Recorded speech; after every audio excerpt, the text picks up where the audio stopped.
Guys, I know it's been a while since I did a review, and before 2018 came upon us, I did ask you guys if you wanted me to look at the Sonic Dash series of apps, considering the release of Sonic Forces Speed Battle. You guys answered, and here we are. Let's take a look at Sonic Dash, Sonic Dash 2, Sonic Boom, and Sonic Forces Speed Battle. I've only heard of the character Sonic in the last few years, back when I used to watch the Game Grumps in 2015. I watched their Let's Play of Sonic Boom, Rise of Lyric.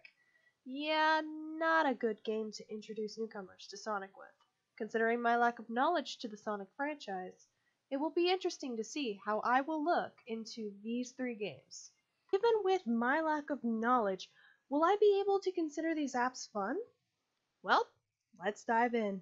We first start off with Sonic Dash, which came out in 2013 on iOS and Android.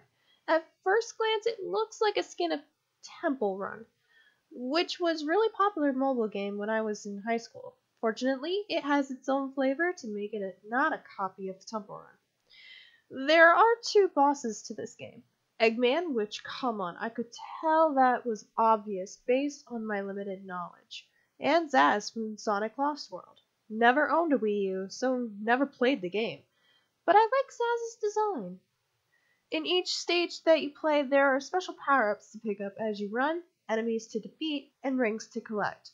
You swipe left or right to avoid obstacles, swipe up to jump, swipe down to spin dash, tap at the appropriate time, and you'll do some special moves depending on where you swipe. I have some issues though. When I'm tapping on the screen, it sometimes doesn't respond to the commands. When you stop moving, you can either watch an ad or pay with red rings to continue. The thing is, if you choose the ad and then you fail again, you have to use red rings after that. It makes no sense to me. You can choose what characters you want to run as, but they are locked out by collecting a lot of red rings to get them. The only one unlocked is Sonic, who of course is the star of it all, and everyone else is locked.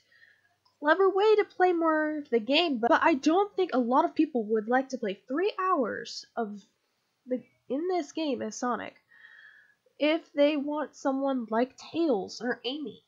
This game is better for short bursts when you're waiting at a doctor's office, going to the bathroom, or waiting in line. Overall, I did enjoy Sonic Dash for the short bursts I played. However, I ended up putting it down more times than I could count, similar to playing Kingdom Hearts Re-Chain of Memories. Now let's move on to the second app. Now, Sonic Dash was a success for Sega, so what did they make? Sonic Dash 2, Sonic Boom. My knowledge of this was, of course, the 2014 Wii U disaster Sonic Boom Rise of Lyric. Glad I never spent any money on that. I know there is a show, but it's made for kids, and I'm 23, not 10. The app, though, is pretty interesting. You can play up to 3 characters a stage, and I think it's really neat. What's even more interesting is that you can switch characters right after you enter an exit stage, and each character has their own abilities that add to the gameplay. Each stage adds more obstacles as you keep going further, and if you stop, you can either watch an ad or use rings to continue, which is the same as the first app. That really annoys me! The graphics for this fit what Sonic Boom looks like, which is good because if it was any different, a lot of people would be very confused. The controls are better here than in the first game, which is nice. Unfortunately, the game is only good for short bursts as well. Sonic Dash 2 is an improvement from Sonic Dash, but still didn't keep my interest enough to keep playing the short burst that I played it. And on to the last game of this whole trilogy, we have Sonic Forces Speed Battle. To my knowledge, Sonic Forces is a game recently came out a few months ago and is an okay game. I never played it, but if you want me to give it a try, leave a comment down below. Getting back to the app, it was released September of 2017 for iOS and Android. It's quite different from the previous 2 apps that came before it, and I love the change in this. You choose between what characters you want to be and race other players to the finish line. Would anyone who played the original Sonic Forces say that playing with other players would have been more fun? To me, racing the other players is more fun and adds to the thrill of a challenge, especially since I enjoy fighting for first place. I'm gonna be first, so I'm gonna be first! Gotta love the competition. As you race, you pick up power-ups as you race on and try to avoid obstacles, such as pillars, enemies, or ice spiked balls. They're very painful. It shows who comes in what place, so if you reach first, good for you. If you don't, keep trying.